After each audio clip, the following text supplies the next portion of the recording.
ಕನ್ನಡ ಜಿಲ್ಲೆಯಾದ್ಯಂತ ಭಾರೀ ಮಳೆಯಾಗಿದೆ. ತಗ್ಗು ಪ್ರದೇಶಗಳಿಗೆ ಮಳೆ ನೀರು ನುಗ್ಗಿದೆ.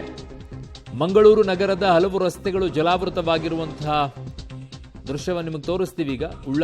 ಉಳ್ಳಾಲ ಮತ್ತು ಕಲ್ಲಾಪು, ಬಗಂಬಿಲ, ಪಿಲಾರ, ಅಂಬಿಕಾ ರಸ್ತೆ ಸಂಪೂರ್ಣವಾಗಿ ಜಲಾವೃತವಾಗಿದೆ. ಕೋಟೆಕಾರು, ತಲಪಾಡಿ ಮತ್ತು ಪಾವೂರು ಜೊತೆಗೆ ಹರೇಕಳ ಜಲಾವೃತವಾಗಿ ಹೋಗಿದೆ.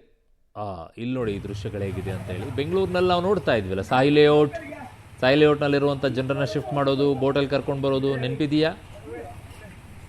ಈಗ ಅಲ್ಲಿದೆ ನೋಡಿ, ಅಲ್ಲೇನು ಲೇಔಟ್ ನಿರ್ಮಾಣ ಮಾಡಿದ್ದಲ್ಲ ಇದು. ಅಲ್ಲಿ ಏನಾಗಿರುತ್ತೆ ಅಂದರೆ, ನೀರು ಹರ್ಕೊಂಡು ಹೋಗುವಂಥ ಜಾಗವನ್ನು ಅವರು ಕಟ್ ಮಾಡಿರ್ತಾರೆ, ಬ್ಲಾಕ್ ಮಾಡಿಬಿಟ್ಟಿರ್ತಾರೆ, ಹರ್ಕೊಂಡು ಬಂದಿರುತ್ತೆ. ಸೇಮ್ ಅದೇ ಮಾಡುವಂಥ ಕೆಲಸವನ್ನು ಮನುಷ್ಯ ಹೇಗೆ ಮಾಡಬೇಕು ಅದನ್ನು ಹಾಗೆ ಮಾಡ್ತಾ ಇದ್ದಾನೆ. ಅದಕ್ಕೆ ಪ್ರಕೃತಿನೂ ಹೇಗೆ ಉತ್ತರ ಕೊಡಬೇಕಾಗಿದೆ ಹಾಗೆ ಕೊಡ್ತಾ ಇದೆ. ನೋಡಿ ಹೇಗೆ ಜಲಾವೃತವಾಗಿದೆ, ಎಲ್ಲ ಪರಿಸ್ಥಿತಿಗಳು ಹೇಗೆ ನಿರ್ಮಾಣವಾಗ್ತಾ ಇದೆ. ಹರಿದು ಹೋಗೋಕ್ಕೆ ಜಾಗನೇ ಇಲ್ಲ ರೀ ನೀರಿಗೆ.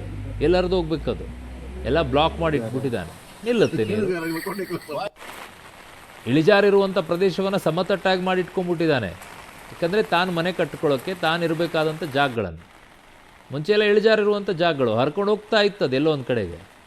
ಅದನ್ನು ಮನುಷ್ಯ ನಿರ್ಮಾಣ ಮಾಡಿರುವಂಥ JCBಯನ್ನು ತಂದುಬಿಟ್ಟು ಅದನ್ನು ಸಂಪೂರ್ಣವಾಗಿ ಸಮತಟ್ಟಾಗಿ ಮಾಡಿಟ್ರೆ ನೀರು ಎಲ್ಲಿಂದ ಹರ್ಕೊಂಡು ಹೋಗ್ಬೇಕು? ಸಮತಟ್ಟವಾಗಿದೆ, ನಾನು ಸಮತಟ್ಟವಾಗೇ ಇರ್ತೀನಿ ಅಂತ ಹೇಳ್ಬಿಟ್ಟು ಸಮತಟ್ಟವಾಗೇ ಇದ್ದು, ಅದೇ ಸಮತಟ್ಟ ನೋಡಿ, ಅಲ್ಲಿ ಮೊಣಕಾಲುದ್ದ ನೀರು ಸೊಂಟದವರೆಗೂ ಬಂದಿದೆ.